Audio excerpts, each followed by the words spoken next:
you gotta ask yourself, why are they so much better than you? What are they doing?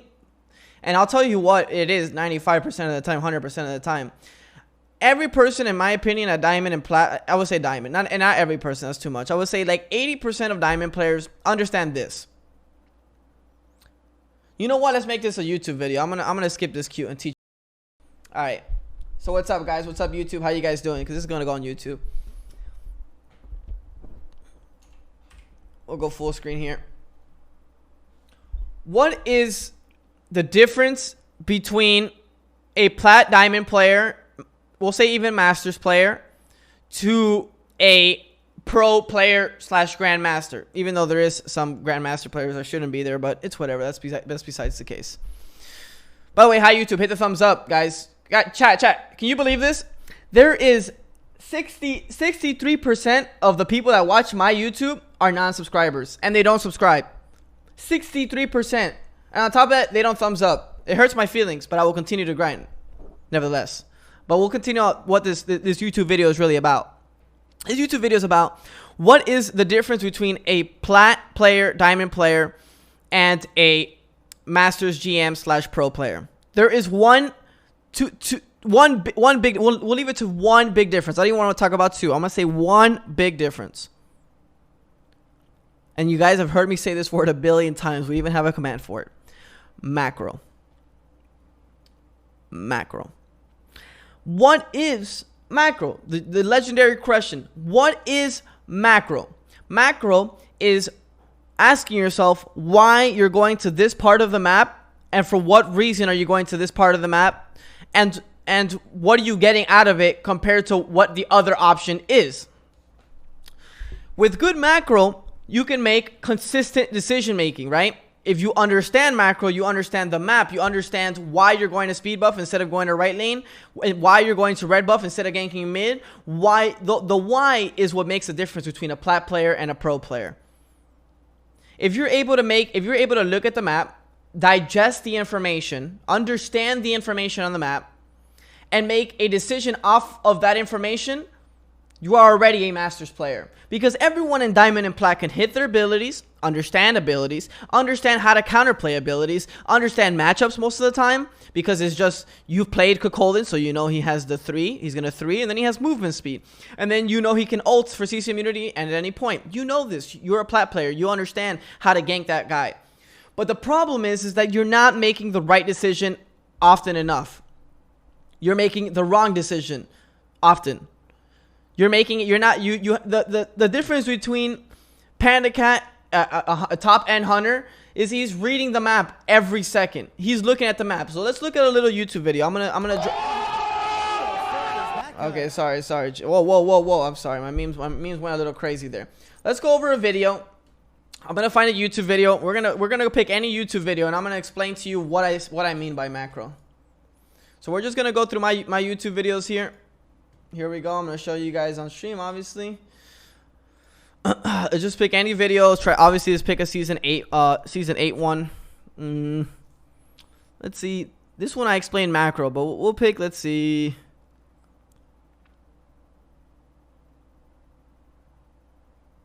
We'll pick this Uller one.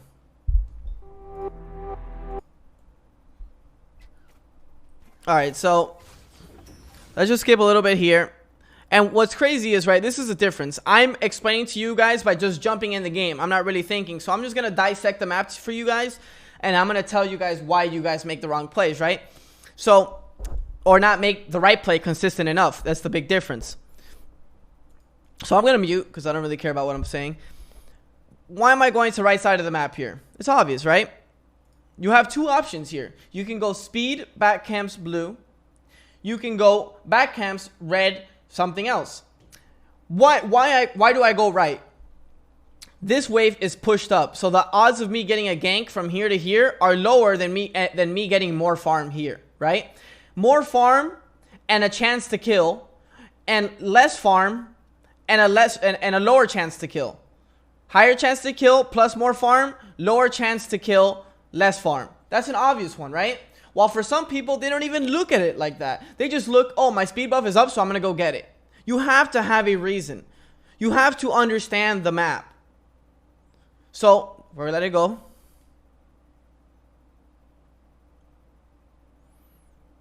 right, let's just click anywhere else on this map on the game. All right, we're looking for a fight here, right? I'm gonna jump away. All right, I used my bees. I jumped away. Now let's dissect this scenario we have here. We have Rama dead, meaning we have a 4v3 here, but we don't know where their solo laner is. So let's keep it. I jumped away. We can still fight this. I'm looking for damage. Hit one. Why don't I just jump in there? Because what didn't we know? I said we don't know where Chalk is, and we know KA is in right. So this is not a good fight anymore. That means Chalk rotated, means they're losing farm on right side. Meaning if I stay alive, we're still winning this trade. Unless they do Gold Fury. Right?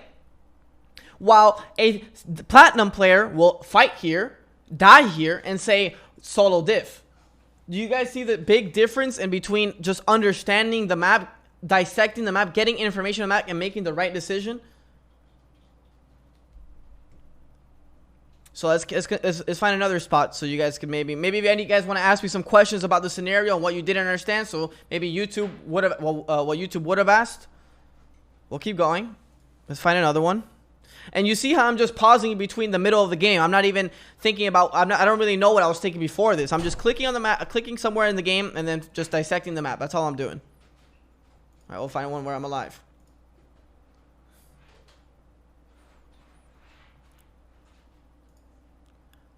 King Arthur is dead. King Arthur is dead. And so, right now, Fire Giant is dead. King Arthur is dead. And Gold Fury, I think, is up from what I see right now, right? So, what I need to do right now is just farm. You have to play passive right now because they have FG, right? Because we don't have FG, and FG is down for a bit. So, they have FG. We're down our King Arthur, which is our solo diff, right? 19 to 16. That means that our advantage, like, look, 56, 58k, right? So, it's a pretty close game. It's only a 2k difference. But if King Arthur dies, this is more than 56 to 58. This is more like 53 or 52k to 58k. Do you guys understand that? Those little things? King Arthur has a 3-level lead on Chalk. Remember when he rotated here to fight and King Arthur just farmed and got the tower? He is our little lead. He is the only reason we're only behind 2k. You get me? So with King Arthur being dead, you have to take off your net worth, meaning your fight is infinitely more weak than theirs right now. Do you guys understand that? That's why playing passive is not an option. It's a necessity in this scenario. You cannot fight. Anywhere you go, you're just defending. You want them to overextend. Those are things that you need to think of. While someone here will just say, let's say, for example, Chalk shows right? Chalk shows right. And then they want to fight mid. It's still a 4v4 and they have FG. That is still not a good fight. Why? Because Chalk is their weak link. So that guy being in right lane doesn't really matter too much. That guy being in right lane doesn't matter too much. They have a 4v4 with FG. You don't take that fight. So that's why I farm here. This is why it's smart to farm here. This is why you play passive. This is, right now, no one is showing on the map, right? So, mathematically, let's break down this map. I wish I could zoom in a little bit more. Can I zoom in here? I don't think I can, whatever. Let's zoom in here. So, what information can we take from this map, right? Where are they on the map? They're not showing a left lane. But this doesn't give that much information because the lane is about in the middle, right? No one's showing up in right lane where this is pushing, right? And mid is pushed out. So they are here. Or they are here. So right now, Emir is out of position. Emir is out of position. So this is probably a Plat player, right? Because he has no clue that he's out of position. He thinks, oh, I should be here. No, you should be, you cannot pass this line right here. In this example, we have lost our King Arthur, which is our biggest lead, and they have FG. You have to be in position to defend, survive, and defend. That is your goal. You cannot be there. You are dead.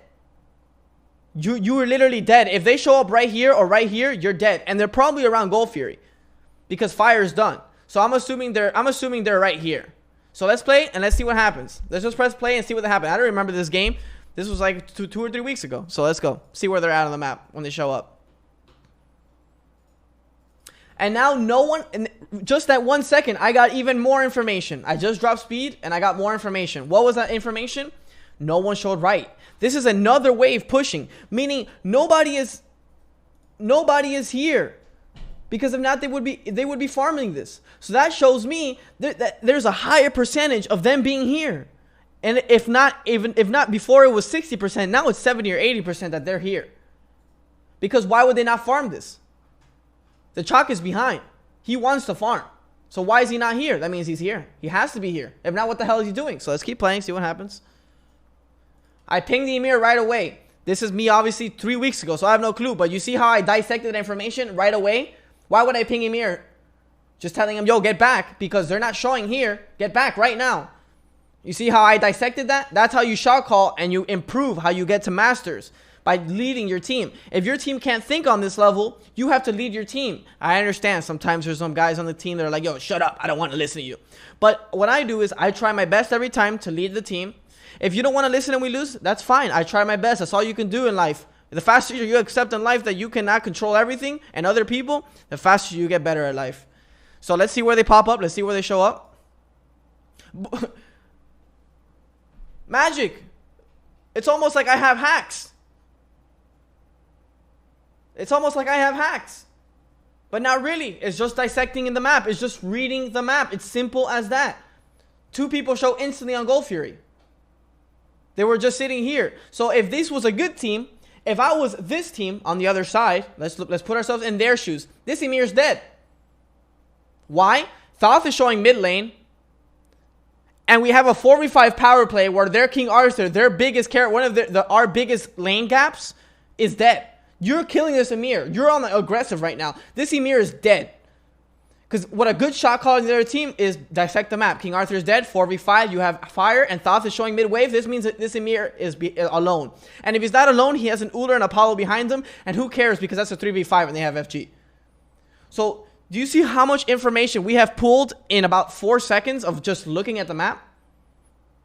That is the difference between a plat player and a pro player. That is the difference. We can say diamond as well. The better you get at this, the more your decisions become successful. Instead of having a 50% success rate on your decisions and you die, you start to have an 80 or 90% decision making, and now you're just becoming a more consistent player. Mechanics can only carry you so far. Who gives a shit about mechanics? Everyone at the Grandmaster level is hitting their abilities. Everyone. You can only get so good at that. The macro and understanding the map is different because things are happening every second of the game. Wards are happening every second. Minion wave is math. Where the minions are is math. It gives you information, and very few people understand that. Why do I know this so well? I've been playing MOBA since I was 12 years old. If I didn't know this, then I might as well just go blow my brains out because I'm shit at life. So this is just math. This plus this equals this. Okay, let's keep going. Let's see where everyone else is on the map. Would you look at that? 5 people at Gold Fury. Who would have ever thought? And the Chalk is there. Why? Because Chalk should be here. So Chalk has 2 options. Either clearing the jungle, clearing right lane, or at Gold Fury. Meaning 5 people are here. Meaning I should be doing this and farming. So I am making the right decision right now. Because we cannot defend Gold Fury right now. So right now, this is a good decision. Farming the opposite side of the map while they're getting Gold Fury. Instead of me, a plat player, would just sit here and be like, defend Gold Fury, defend Gold Fury, defend Gold Fury. No, that's not the right play this time. The right play is to farm the map and let them get Gold Fury because we cannot defend. Because if we do defend, we have our odds to win that fight are so low. So you even out the gold of the Gold Fury they're getting because they're 5-manning a Gold Fury, which is inefficient in my opinion at this point. And then you're farming back speed, blue, and right wave. That's the right play. So let's do this one more time. So maybe you guys can understand what I'm talking about. Alright, let's find a part where I'm actually macroing. Okay, so right here, let's look at this map one more time and dissect the map. You see, the fast, and also it's at the speed that you can dissect the map. Once you understand how to dissect the map, that is good. But now there's speed to it. Now it's this plus this equals this. That means they're here. They're coming this way. Meaning you make a decision and try to get your team to do something while you already know what's happening. That's how fast. That's what a good shot caller is. A good shot caller is someone that can read the map immediately, make a call, and it's a good, successful call for your whole team. And then be able to not be a sore loser. You gotta accept when you make wrong calls and adjust right away. I say, yo, fight this because maybe someone showed on the map, but let's just dissect this. We'll just keep it simple for you guys. Platinum, all right. Platinum thinks this. Yo, they're right in front of me. I can wall them off when we fight. Pro player says, you're an idiot. We have our King Arthur in base. This is a bad fight. 1, we're fighting for nothing because no fire is up. 2, we have no vision. 3, we're not in position. 4, we're missing a man. So while Platinum Amir says, what do you mean? I have a great wall and great stun. Mathematically, this fight is garbage. It's a 10% chance to win. Very, very, very, very low chance to win. You don't take this fight. So let's see what happens. He runs away. That's a smart play. He still could have got caught. There's really no reason to be here. The only time you ever walk up this far is because FG is actually being attacked. With us having a timer on FG, that means he was out of position.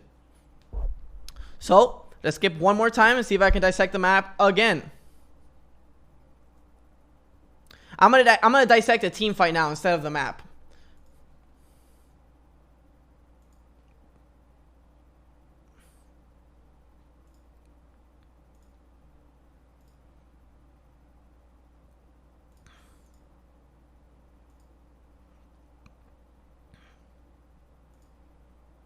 All right.